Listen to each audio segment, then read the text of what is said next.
예전 제가 중학교 시절 때 이야기입니다. 제가 중학교 시절 때에 저희는 한문을 그렇게 제대로 배우지 않았습니다. 왜냐하면 국가적인 행사, 국가적인 일로 인해서 이제 우리말을 쓰는 것을 운동화하자라고 하는 것이 저희 중학교 시절에 참 붐처럼 일어났었고요. 그러다 보니까 학교에서 한자라고 하는 것이 그렇게 중요하게 취급당하지 않았습니다. 그리고 한문 시간이 되면요, 저희는 수학이나 영어나 또 다른 필요한 교과목을 배우고 한문은 수업을 듣지는 않았어요. 그러나 중간고사, 기말고사가 되면 한문 시험을 쳐야만 했습니다. 그래서 그때 저희 한문 선생님께서 해주셨던 것이 답을 불러주는 겁니다. 자, 1번, 2번, 2번에 3번, 3번에 4번 이렇게 답을 쭉 불러주면 저희는 그 답을 쭉 적어놨다가요, 시험을 칠 때에 문제를 읽지도 않고 답을 그대로 써내려가면 그것이 올 100으로 나오게 됩니다. 그래서 참 재미났던 이야기가, 저희 이제 중학교 시절에 한자를 하나 틀려서 만약에 97점이나 98점을 받게 되면 전교 꼴등입니다. 거의. 왜냐하면 숫자만 외우면 충분히 100점을 받을 수 있었기 때문입니다. 그때는 그 시절이 너무나 좋았어요. 우리 한문 선생님 같은 선생님은 없다 생각했습니다. 모든 선생님들은 다 한문 선생님만 같아야 된다고 생각을 했었습니다. 그리고 지금 한자를 잘 알지 못하는 저 자신을 보면서 답답할 때가 있어요. 한자를 조금만 더 잘 알았더라면 성경을 해석할 때 얼마나 도움이 많이 됐을까 하는 생각을 할 때도 있고요. 한자를 조금만 더 잘 알았더라면 신문을 읽어가면서 신문 속에서 드러나는 한자들을 이해하는데 조금 더 깊이 있는 이해를 할 수 있을 것만 같은 것을 봅니다. 그리고 제가 아무래도 학교에서 일을 하다 보니까 논문을 읽게 되는데, 논문도 한자로 기록된 것들이 참 많습니다. 이 논문을 쓴 박사님께서 한자로 이것을 쓸 때는 그만큼의 깊이 있는 언어를 쓴 건데 그것을 이해하기가 참 어려워요. 그래서 한자를 찾아보고 또 찾아서 이해하고, 괜히 중학교 그 3년의 시간을 편히 보내느라 지금 참 어려운 과정을 겪어가고 있습니다. 생각이 드는 게 그것입니다. 만약에 그때 한자 시간에 그렇게 편안함을 추구하지 않고 제대로 공부를 배웠더라면 지금처럼 어려웠을까? 그렇지만은 않았을 겁니다. 리더가 누구냐가 참 중요한 것 같아요. 그때는 너무나 달고 달콤한 시간이었습니다. 너무너무 기쁜 날이었습니다. 한자는 시험 공부를 하지 않아도 100점을 받을 수 있다는 것이 평균 점수를 확 올려주는 기쁨이었기 때문에 너무너무 좋았고 근 선생님이 천사와 같이 느껴졌습니다. 지금 돌이켜 생각해 보니 그때 그러지 않는 것이 맞았다 생각이 들어요. 진짜 제대로 된 리더는요, 함께하고 있는 중에 달콤한 것, 맛있는 것, 좋은 것을 주는 자가 제대로 된 리더가 아니고요, 제대로 된 리더는 결론이 날 때 자신이 지금 겪어왔던, 그리고 살아왔던, 아니면 해가고 있던 일에 결론이 던져질 때 후회가 남지 않는 것입니다. 그 사람을 따라서 무언가의 일을 했더니 마지막에 후회가 남지 않는 거예요. 그렇게 후회가 남지 않도록 이끌어주는 것이 진짜 리더의 모습입니다. 영적으로도 마찬가지라 이야기를 합니다. 영적으로도 두 개의 리더가 있습니다. 아니요, 두 분의 리더, 아니요, 두 종류의 리더가 있습니다. 하나는 성령의 리더가 있고요, 하나는 사탄의 리더가 있습니다. 지금 당장에 달콤한 것, 지금 당장에 좋은 것, 지금 당장에 좋은 무언가의 기쁨을 찾고자 한다면 성령의 리더를 따라가지 않고 사탄의 리더를 따라가는 것이 마땅할 것입니다. 그렇게 따라가다 보면요, 신앙생활도 즐거우실 겁니다. 세상 생활도 너무너무 행복하실 겁니다만 마지막 결론부에 도달하게 될 때 우리는 후회 아닌 후회를 남게 될 것입니다. 오늘의 본문의 이야기를 좀 읽어보도록 하죠. 18절의 말씀을 함께 읽겠습니다. 시작.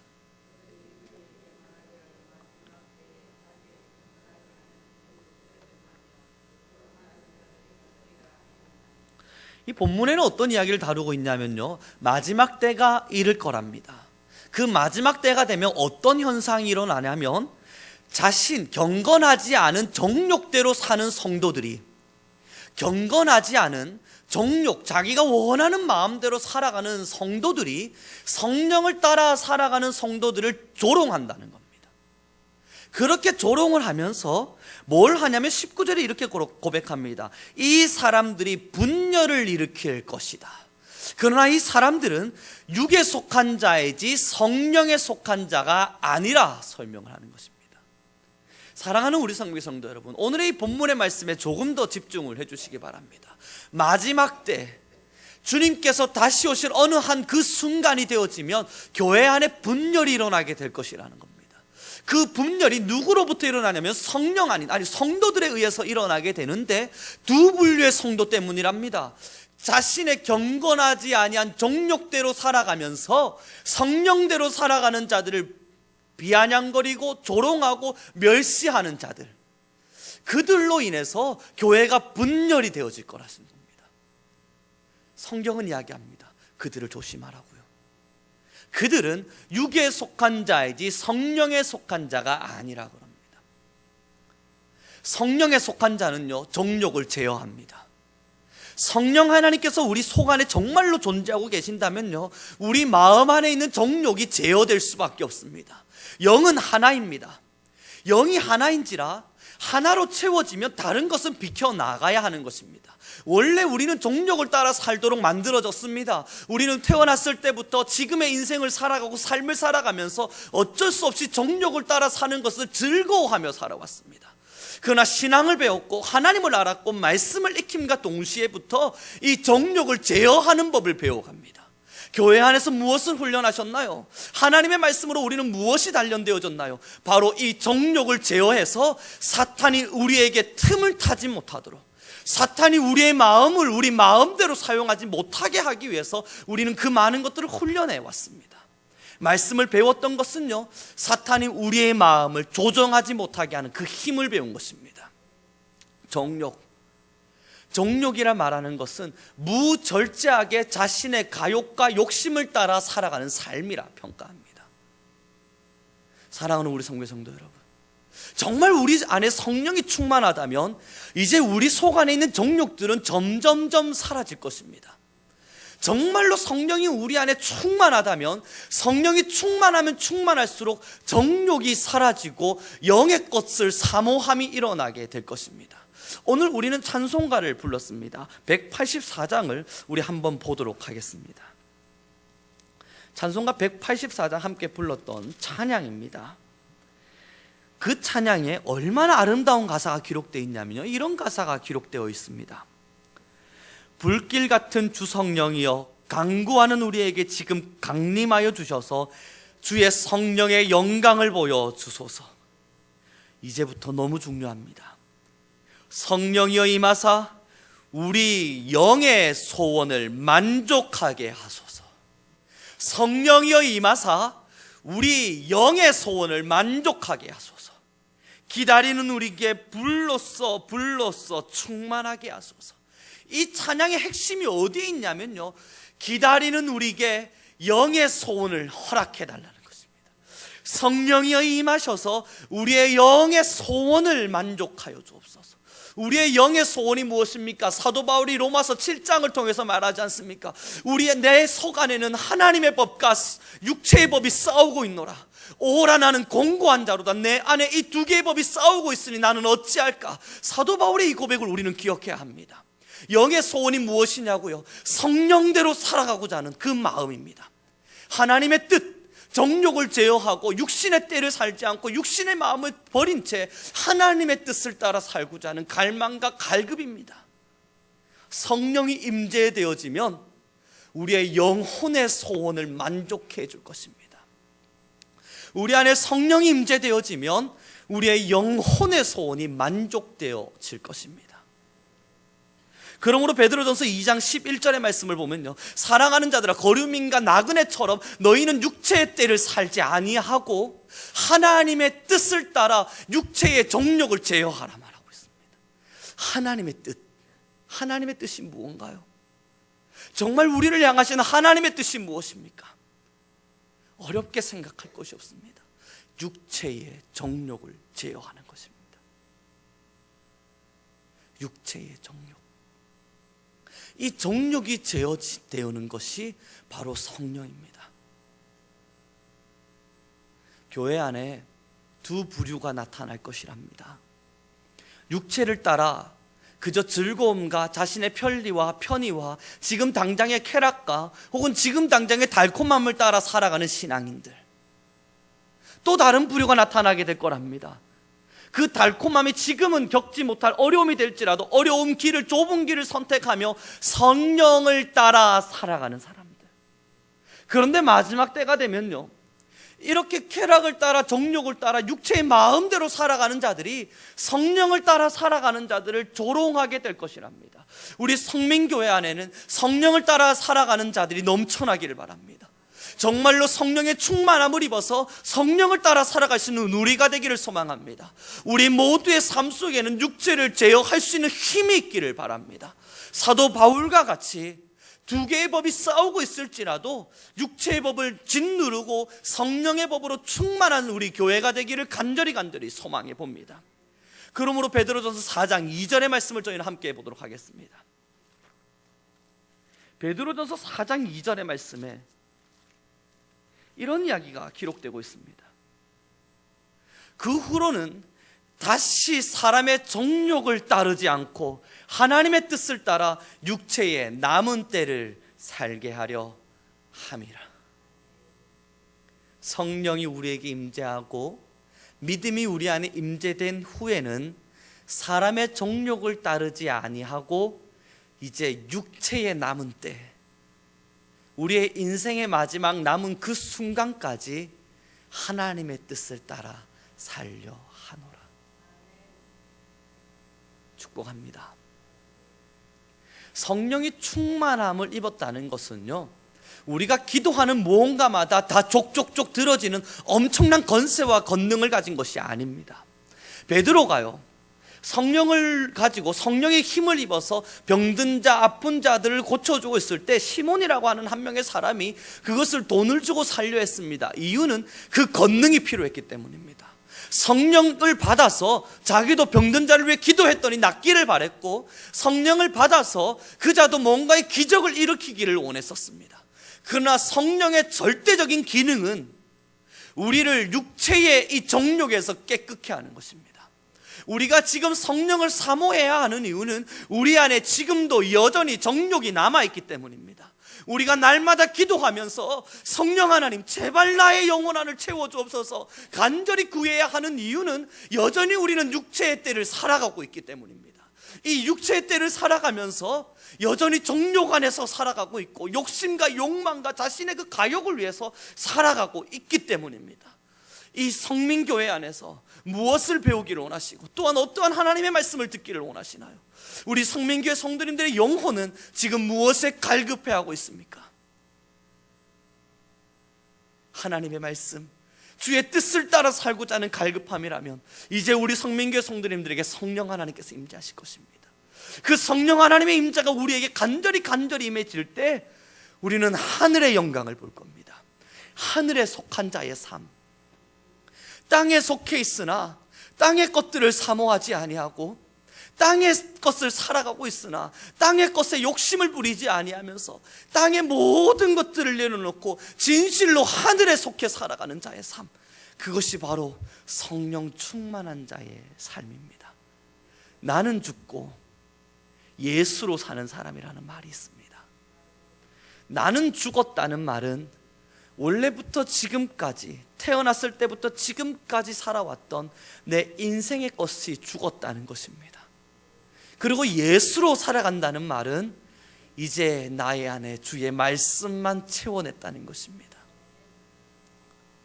교회 안에 편의를 따라 성령을 따라 살아가는 자를 비아냥하는 자들, 그들은요, 성령을 따라 살아가는 자들을 비아냥거리되 자신이 얼마나 죄 가운데서 깨끗하게 살아가는지 합리화시켜낼 것입니다. 이것이 죄의 본성입니다. 분명히 잘못된 육체의 때를 살고 있음에도 불구하고 죄는요, 우리를 합리화시킬 수 있도록 해줍니다. 그리고 죄인된 자들의 본성은요, 자신을 합리화시켜가면서 그 합리화된 자신을 인정하지 못하도록 밝은 빛 가운데 살아가는 자들을 향해서 너가 틀린 것이다 말하게 합니다. 성령에 충만하시기를 바랍니다. 육체의 때, 이제 남아있는 우리의 시간이 정말로 하나님의 말씀으로 간절히 채워지기를 소망하고 소망합니다. 오늘의 본문을 다시 한번 드리도록 하겠습니다. 20절과 21절의 말씀입니다. 함께 읽겠습니다. 시작.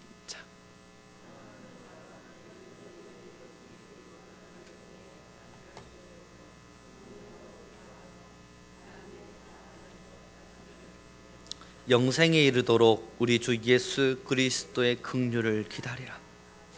21절의 말씀을 다시 한번 읽겠습니다. 하나님의 사랑 안에서 자신을 지키며 영생에 이르도록 우리 주 예수 그리스도의 긍휼을 기다리라. 영생의 자리가 어느 순간 우리 성도님들 앞에 찾아오게 될 것입니다.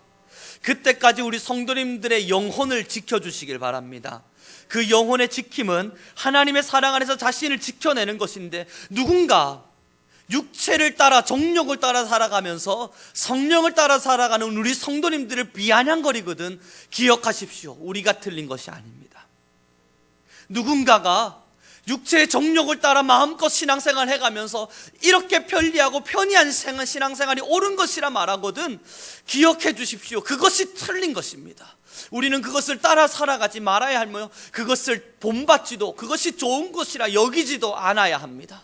성령은 정욕을 제어합니다. 성령이 우리 안에 진실로 있다면 우리는 정욕을 제어하는 삶을 살아갑니다. 이 정욕이 뭐냐고요? 거짓말이고 사랑하지 아니하는 마음이고 욕심이고 성적 타락이며, 이 정욕이 뭐냐고요? 물질 만능주의에 빠져서 하나님보다 물질을 우선시하는 사람들의 사고고요. 이 정욕이 뭐냐고요? 외모 지상주의에 빠져서 하나님 사랑하기보단 자신을 꾸미는데 더 많은 시간을 투자하는 마음이고요. 나의 영혼이 썩어갔고 나의 영혼이 죽어감에도 불구하고 그것에는 정신 팔지 않고 자신의 것을 채우기에 더 급급한 사람들의 모습들입니다. 하나님의 정욕에, 하나님의 성령의 때를 살지 않고 정욕을 따라 살아가는 사람들이 뭐냐고요? 그저 하나님의 뜻을 구하지 아니하고 자신의 뜻에 맞춰 하나님께 기도하기를 좋아하는 자들의 모습이고요. 하나님의 사랑과 하나님의 말씀이 무엇인지를 기억하지 아니하고 내 마음과 내 삶을 하나님의 뜻을 따라 바꾸려 하지 아니하고 그저 내가 원하는 대로 내 삶이 이루어지길 바라는 그러한 삶의 모습일 것입니다. 사랑하는 우리 성도 여러분, 정욕을 따라 신앙생활 한다는 것은 너무나 편리하고 좋은 것입니다. 정욕을 따라 신앙생활이 가능하다면 그것은 너무나 편리하고 좋은 것입니다만 결과가 다를 것입니다. 진정한 리더를 만났다는 것은요, 때로는 그 가정이 힘이 들고 때로는 그 가정 속에서 눈물을 흘리고 어려워할 수 있지만 결국 그 리더가 함께 했던 일이 끝났을 때 후회가 남지 않는 것입니다. 신앙의 여정의 끝을 다 달려간 이후에 우리의 신앙의 끝에 만약 후회가 남는다면요, 내가 그때 왜 그랬을까? 내가 그때 왜 그랬을까? 이 후회가 남는다면 우리는 지금 성령을 따르는 것이 아닌 사탄의 영을 따라 살아가는 것입니다. 신앙은 후회를 남기지 않습니다.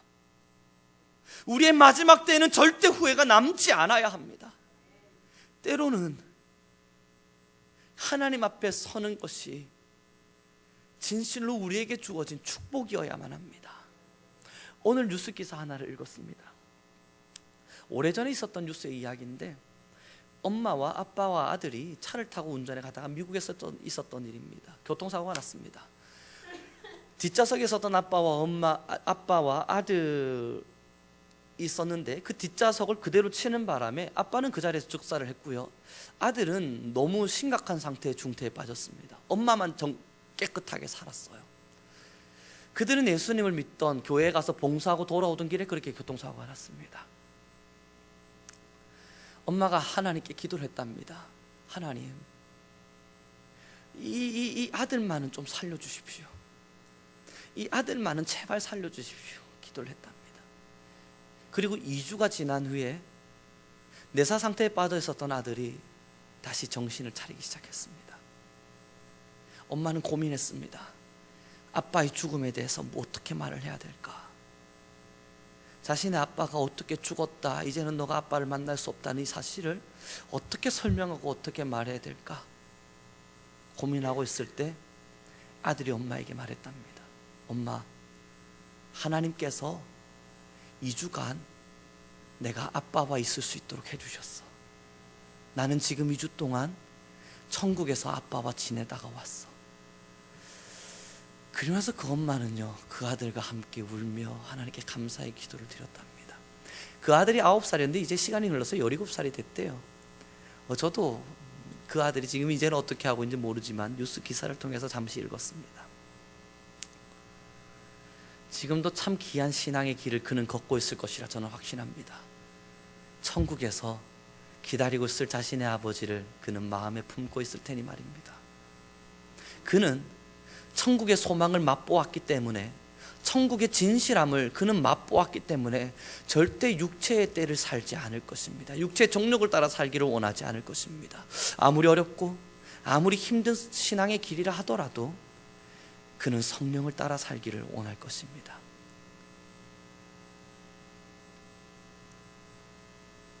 이제 우리에게 주어진 숙제가 있습니다. 시간이 지나면 지날수록요, 교회는 세속화되어져 갈 것입니다. 세속화되어져 간 교회를 향해서 우리는 뭐라 할 수 없습니다. 왜냐하면 그것이 마지막 때이기 때문입니다. 그것이 당연히 일어나야만 할 일이기 때문입니다.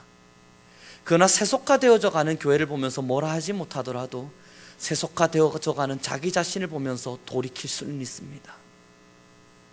지금 우리는 편리한 신앙과 내 마음에 원하는 대로 걷고자 하는 신앙을 살아가고 계십니까? 힘들고 어렵더라도 후회가 남지 않도록 성령 하나님을 따르는 신앙의 길을 걷고 계십니까? 우리 성민교회는 성령을 따라 살기를 소망합니다. 우리 성민교회는 성령이 충만한 교회이기를 원합니다. 우리 성도님들의 삶의 모든 길에 성령 하나님의 음성과 들려주심이 있길 바라고, 성령 하나님께서 말씀하시고 들려주시고 이야기해 주시는 바가 있다면 우리는 그 마음 앞에, 그 말씀 앞에 순종함으로 나아갈 수 있길 바랍니다.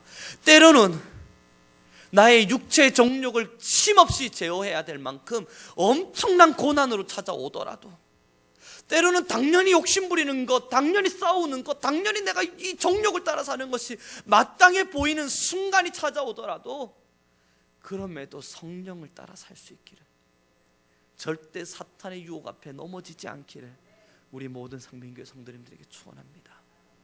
기도하겠습니다.